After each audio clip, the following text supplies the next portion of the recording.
Oh, there we go. We're live. It's live. Awesome. Okay, let's. Do you have the questions pulled up? Yeah, I do. Okay, good. I've got the other stuff pulled up, so. Oh, fantastic. Okay, so the first question is, how are Kant or Kant and Burke similar and or different? Not gonna lie, it was really confusing reading the articles. Yeah, I agree. For sure.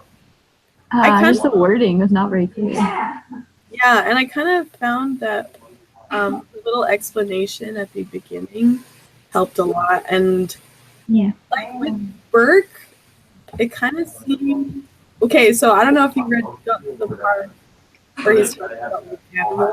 What's that? You're breaking up. I can't hear you. Oh, sorry. Hello. Yeah, gotcha. Like, did you get to the part where he's talking about like? It's near the beginning, and he's talking about like animals and whatever, and how like maybe for some things would be like their usefulness. Like he's talking about like the nose of the fitness of the animal. Is that? Yeah, and like talked about the elephant trunk, and he's like, even though it has all these awesome like things, like uses, it doesn't mean it's beautiful. And then it kind of goes off. Oh, hello, can you still hear me? Yes. Okay, sorry, I went really quiet. But then, like, basically, I kind of. I think you had them flipped. Burke talks about that, not Kant. Oh, Burke. Burke does, yeah. Yeah, sorry, I meant to say Burke. My bad.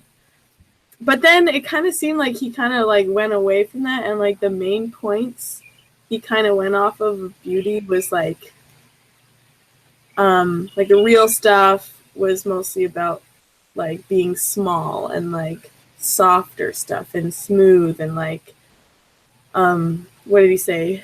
Gradual variation, like not very angry, but like smooth, like nice to look at. Yeah, delicate, graceful. Yeah, graceful, exactly. Like it kind of seemed that he was focusing more on like physical attributes, and it had to be a certain way for it to be beautiful. Like, and if it didn't like meet those standards, then it was not. That's what I kind of found for Burke, at least. Yeah, that was gracefulness. He talked about posture, motion, all that stuff. Yeah. Yeah, I agree. I think Burke kind of gave a very universal feeling towards beauty. So beauty should be delicate, graceful, small, and smooth. But I think Kant, or Kant, I don't know how to say his name, but he was more saying, but he was more talking about how people can have different perceptions of beauty. That's what I kind of got from him. Mm-hmm. Yeah. I'm like, he talked a lot about the agreeable and the good and how they were tied and separate too. So that was an interesting approach. Wait, what was that story? It was all creepy. So he was just mentioning how like the agreeable and the good, and he kind of had separated those terms, which usually we would just kind of group them together. Yeah. Yeah, to be honest, like Kant was kind of confusing for me, so I'm kind of glad we're talking about it. Yeah, I had a hard time with that one. Okay, yeah. I thought it was really interesting how in Kant's paper, I'm going to quote it. It says, "The agreeable is what gratifies a man, the beautiful what simply pleases him, the good what is esteemed." So that kind of shows the feelings we have towards agreeableness, goodness, and beauty. Mm-hmm.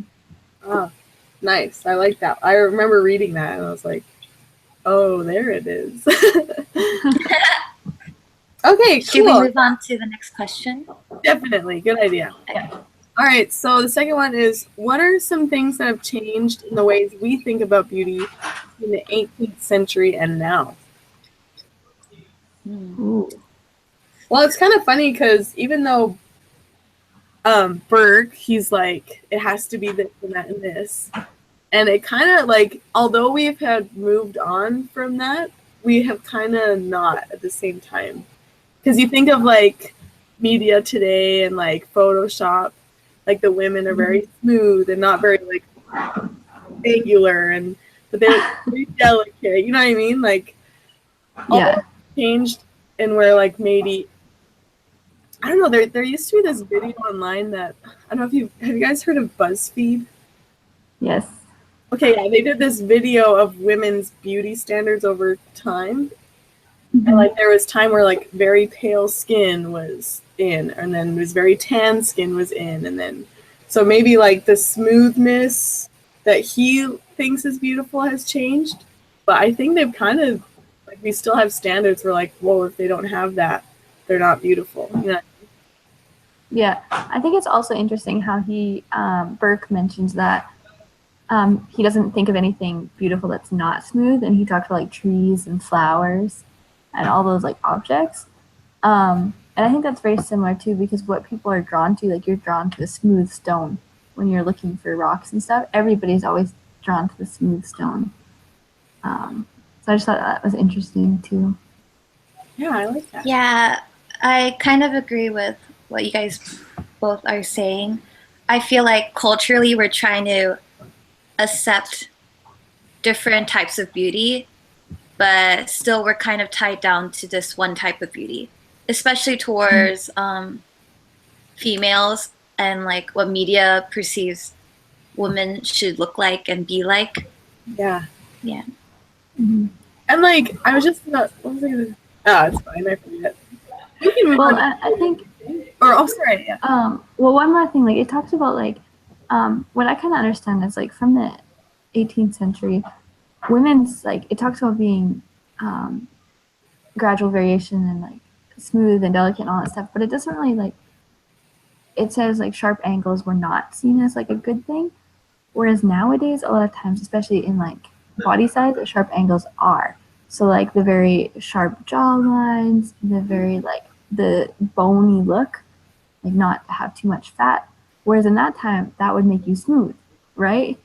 Yeah. So I don't know, I wonder, it doesn't really say that specifically, but that would be I like that. different. Because you know, it's you kind of think like in the 18th century, like not a lot of people had like a lot of food, you know, and so like royalty got to eat whatever, and so they were like more fuller, and so naturally they're like they're beautiful.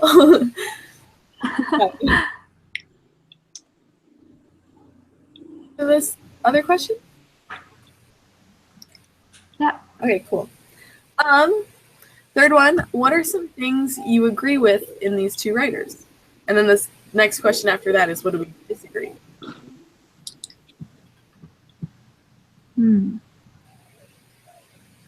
For Burke, I do agree with that. People often think that beautiful things are really small. I see that a lot. Like we gravitate towards like small animals and like little cute things. And they were talking about how like we add like we say darling, which means little dear, and that's how we show endearment towards others, kind of putting the word little and just objectively small things we find beautiful. I agree with that. And for Kant or Kant, okay, yeah. I think he says something about like obligation to enjoy something is absurd, and I agree with that. I feel we all should be allowed to enjoy the things we want to enjoy, and we shouldn't be tied down to enjoy something or think it's beautiful, if that makes sense. Yeah, totally. I like that, yeah. So like for me, I thought it was interesting how Kant kind of touched on how like both the agreeable and the good is something that comes from your desire. So like if you are naturally drawn to something, you're gonna think it's beautiful. Or if you grow up culturally and you're told something is desirable, you're gonna think it's beautiful. And vice versa. If you're told it's not desirable, you'll think those traits are not beautiful. And something I disagree with Burke, it talks about the fitness. And I have a biology background, so I thought this was an interesting point. But I thought it should be a cause of beauty, but not in the way we think of beauty. So like if you looked at an animal, they will always choose a mate based on who they think would have the best chance at reproduction. Mm-hmm. It's not a conscious like, oh, that bird has nicer wings. It's just like that's part of their DNA. So that is the fitness. Whereas humans, we don't need to worry about that. So in humans, fitness wouldn't be a cause of beauty. But I think in animals, it is more so. Yeah, like survival of the fittest. Yeah. That's the phrase. I was like, trying to on the tip of my tongue. Like fitness is like how likely you are to reproduce, and animals, in order to survive, they need to carry on their DNA. And whether it's a conscious choice or not, it's still a form of beauty, I guess, in our mind. Yeah, I like that. I like. Okay, I think I agree with what you were saying. How like, how we generally like to go towards the small things.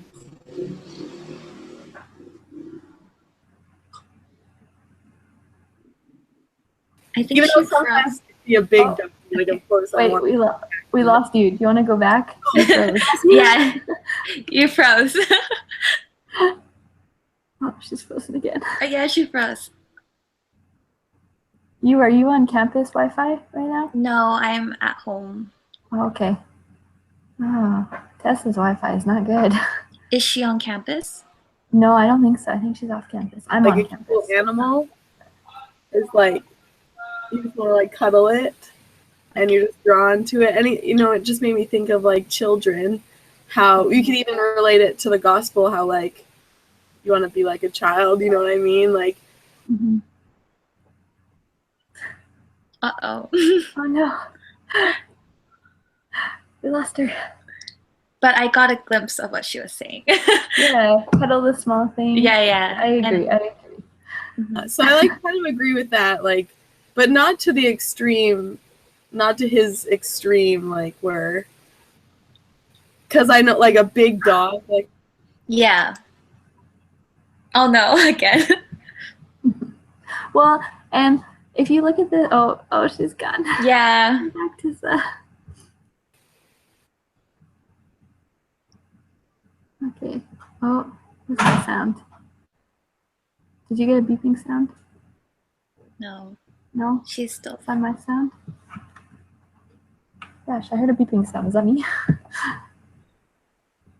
Well, what I was going to say is, even though she's like, the article talks about beautiful objects being small. Mm-hmm.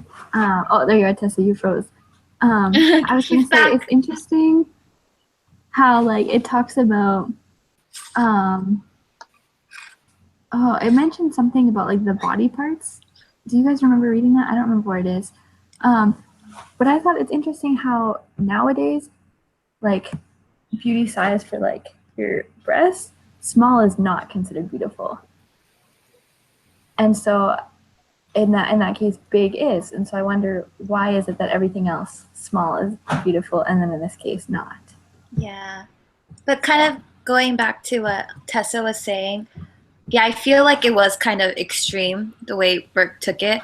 Because I find like big dogs and like big trees really beautiful too. So not everything small is beautiful. Yeah, it's very subjective. Yeah, true. It was too limiting. Mm-hmm. Yeah, so I guess that's kind of like a mix of agree and disagree, where it's like I agree, but I disagree. Mm-hmm. Yeah. Okay, so what if we go on to the last one? One more question? Sure. What are some things or people in the media today that Burke would not think of as beautiful, and people today might think of as beautiful? Whoa, I just had, okay, I don't know if you've noticed in the media today, but like a big bum is where it's at right now. Like Nicki Minaj and J-Lo and wait, would you say Beyonce is a big bum? I think so. Is this kind of like it's all about the bum right now, or like all this song all about that bass or whatever? Like it's window towards the bum, you know.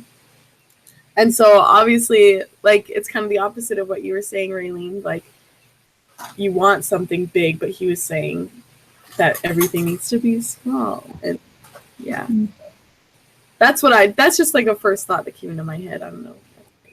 Something I thought of was how in media, gracefulness is not very common anymore.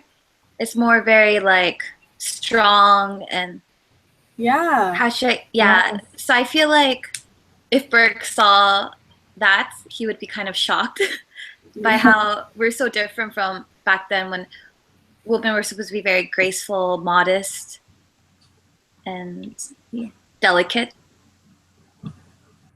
I think also like it talks about like you're just delicate in nature. So even though like the Greeks or the Romans were people of less quick and delicate feelings. So in that time, like you're naturally inside, you were delicate, your emotions, your feelings. Whereas nowadays, it's seen as opposite. You shouldn't be delicate in your manner. You should be forceful and assertive, and you don't want to have a delicate personality at all. So.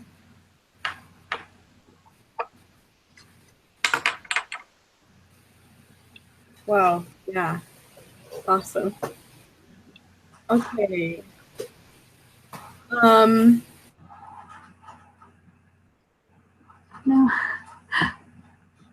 Paused again. Yeah. But our Wi-Fi's are okay, so it's just hers.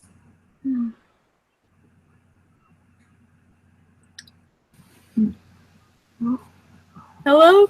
Hey, Yes. you're back. Yeah. Okay. So one of the things I've noticed, like, maybe I picked up it completely wrong, but like, kind of, this isn't anything to do with like the last question, but it was talking about like how, so Burke, he was kind of in the age of reason, but then Kant was in the more of like the romantic side of it. So I think he kind of like put his beauty down to more of a science. He's putting it all into an equation of like smooth plus graceful plus this equals beauty. You know what I mean? Mm-hmm. But then what you were saying about Kant, how it's more like, what did you say? Like different perceptions. Like there isn't just a one set equation. It can have different formulas and different, you know. That's just a thought I had. Yeah. I think also like both Burke and Kant, they were European, right? Yeah, in Europe. So Yes. they're very limited on their subjects to test their theories on. Yeah. So even though if you look culturally, yes, gracefulness is kind of a cultural pattern. There's still you can't give a whole definition of beauty if you're only looking at one culture. It's more of a cultural definition of beauty then. But they don't bring that up. They don't narrow that down. So Yeah. So if he's going to be so scientific, he's really not being scientific in that regard. Yeah. Okay, cool. So I know that this has to be a half an hour long. Isn't that what you said? Yes. How is there like a time anywhere? Yeah, so we started at 5, and so I think 10 more minutes. Okay. So sorry, my roommate, she was in it before, and she's like, "That's okay." But if you want, I can quickly go over like what I've written down. So like when I write this paper, that we kind of like know. Well, do you think you'll have enough information to write 2 pages worth of? I think so. Oh, like let's go over it and see if we missed anything. Yeah. Okay, so cool. Like, so I have how are Kant and Burke different or similar? And so I was saying that Kant has more of like different perceptions, and like Raylene said about like he had good and agreeable as in two. No, Yeah, I lost her. Ah, Oh, she's now. back. You're back. Dang it, I'm so sorry. No, it's Okay, okay. so what was the last thing you heard? Agreeable and good. And then I Yeah. lost you. Okay. So, but in today, like, they mean this. Oh no. Tessa. Do you think it'd be easier to meet on campus in future times? Maybe. Yeah. Okay. Because I'm worried that it's going to happen all the time. Oh, you're back. We got you. Maybe. No? I Oh, lost her. I know. She was back for a second.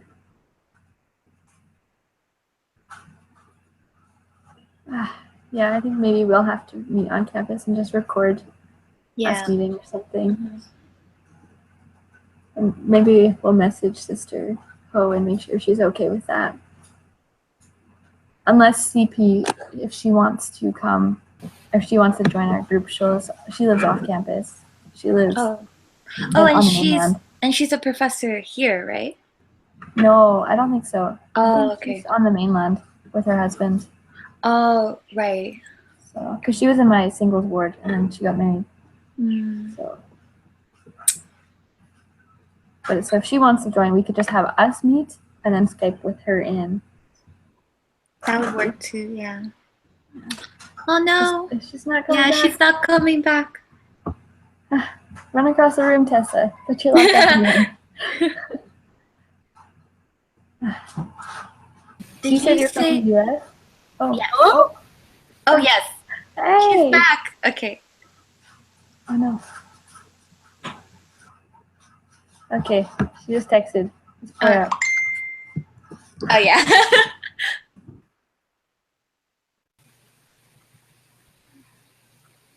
Oh, you're back. You're back. hello? Yes. Only... You're back. Okay, we were just saying it might be easier to meet on campus in future times. Because you freeze, but we still are okay. Oh. Oh, she's gone. Hello? I can still hear you. Okay. Oh, she's back. Hello? Yes, you're back. Okay.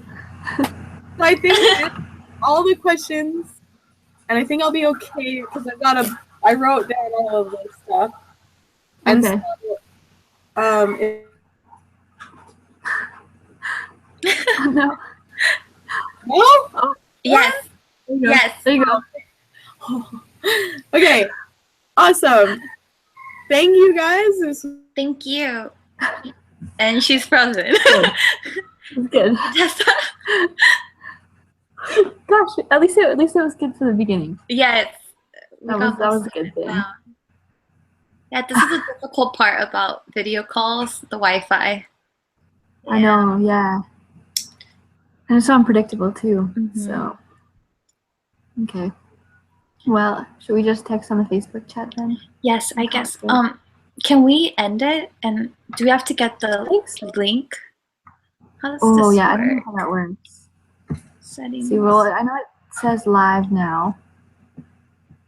Do you see that? Yeah. Chat. So if I end control. Oh wait, there's a chat here. But is she gonna get it? Did you get it? Yeah, she just responded. Yeah, I got. Is that you who put it or her? Yeah, I put that. Oh, okay. Yeah, I can see your arrow. Tessa, are you there?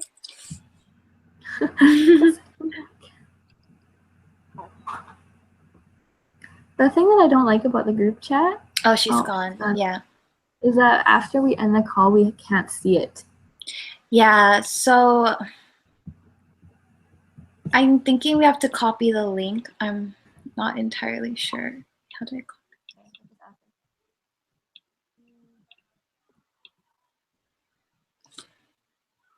Okay, let's see. Okay, you asked her.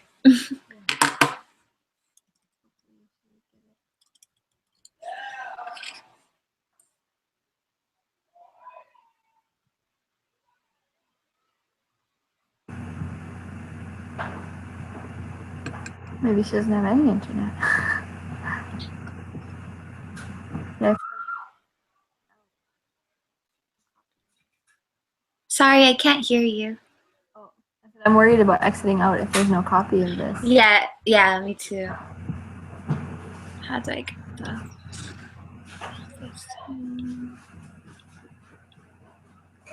control range?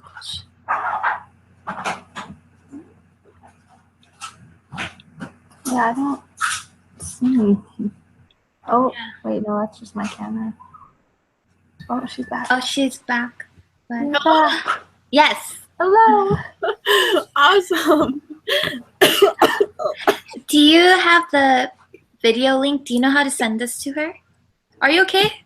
Yeah, sorry, I just inhaled. I got excited. Okay. Yeah, I have the link and everything, and I'm going to send it to her right away. Okay. Sounds right. good. Thank you, guys. Sorry No, thank you. Thank you, Tessa. for a second, but it's usually fine. That was weird, so. Okay. Okay, well, thanks, and I'll get started writing on this thing. Okay. Sounds good. Good If luck. you need any help, just message us on the Facebook chat. Yeah, let Thanks, us know. guys. It's going to be a good semester. Yes. Yes, it will. Okay. Okay, bye. Bye. Yes.